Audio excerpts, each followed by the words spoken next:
नमस्कार, स्वागत एवं अभिनंदन पुनः मेरे चैनल अक्षय ज्ञान पे। आज आपके समक्ष आमंत्रण और निमंत्रण में क्या अंतर है?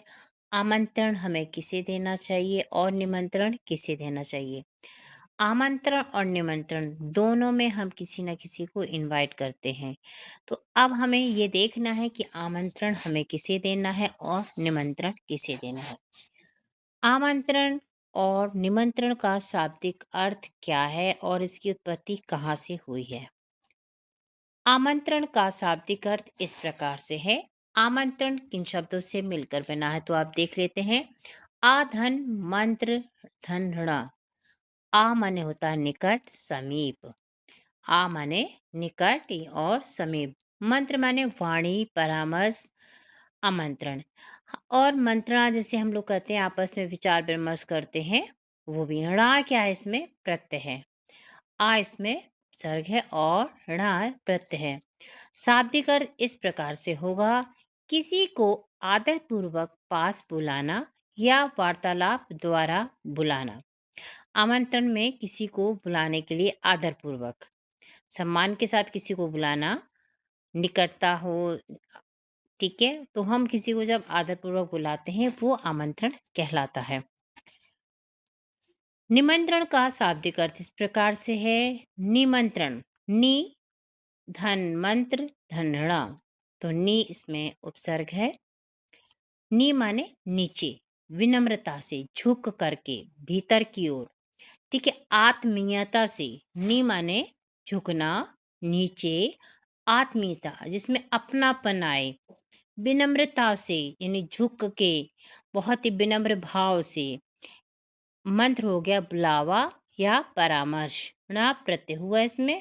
तो शाब्दिक अर्थ है सौम्यता या आत्मीयता से किसी को आमंत्रित करना, यानी झुककर विनम्रता से आत्मीयता के साथ प्रेम पूर्वक किसी को निमंत्रण देना, वो निमंत्रण कहलाता है। दोनों शब्द संस्कृत के मूल से आए हैं, यानी दोनों शब्द संस्कृत से लिए गए हैं, ये उत्पत्ति इनकी संस्कृत से हुई है। आमंत्रण औपचारिक धार्मिक सांस्कृतिक संदर्भों में अधिक प्रयोग होता है। जैसे कि हम अगर बच्चों को समझाना चाहें तो कक्षा 7 के बच्चे जब कक्षा 8 को फेयरवेल पार्टी देते हैं, कार्ड तैयार करते हैं और कार्ड बच्चों को देते हैं, एक कार्ड बनाते हैं, वो सभी बच्चों के लिए होता है, वो आमंत्रण होता है। उसमें आदर भाव होता है। उसमें ये नहीं होगा कि एक बच्चे के लिए, वो सभी बच्चों के पूरी कक्षा के लिए होता है, वो आमंत्रण हुआ है, एक सम्मानपूर्वक होता है।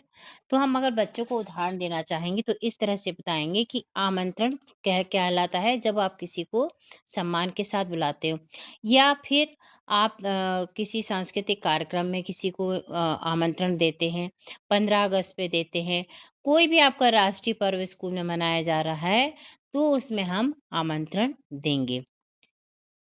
निमंत्रण होता है व्यवहारिक, पारिवारिक, सामाजिक संदर्भ में अधिक विचलित है। आमंत्रण क्या होता है? औपचारिक होता है, और जो निमंत्रण होता है वो अनौपचारिक होता है। उसमें व्यवहारिकता होती है, आत्मीयता होती है, पारिवारिक सामाजिक संदर्भ में अधिक जैसे कि हमें अगर किसी को शादी का कार्ड देना है, उसको बड़े प्रेम से आत्मीयता से आप हम लोग कार्ड भी देंगे, साथ में कहेंगे कि आपका आना अनिवार्य है, आपके आने से हमारी शादी में 4 चाँद में लग जाएँगे, हम आपका इंतज़ार करेंगे। मतलब उसमें एक आत्मीयता आती है, वो अनौपचारिक है।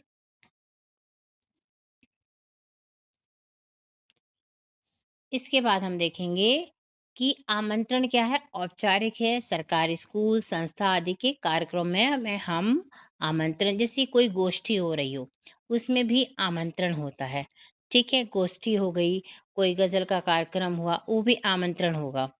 निमंत्रण में अनौपचारिक होता है, जैसे शादी पारिवारिक भोज, निजी आयोजन में किसी घर में बर्थडे पार्टी है, मुंडन संस्कार है, कोई भी जनेऊ संस्कार है, कुछ भी होगा वो आपका अनौपचारिक होगा, उसमें एक आत्मीयता होगी और वो निमंत्रण कहलाएगा। आमंत्रण और निमंत्रण दोनों का मूल मंत्र शब्द है। मूल मंत्र है मूल मंत्र, मंत्र क्या है? शब्द है। मूल मंत्र शब्द है। उपसर्ग आ और नी इनके भाव और प्रयोग का निर्धारण करते हैं।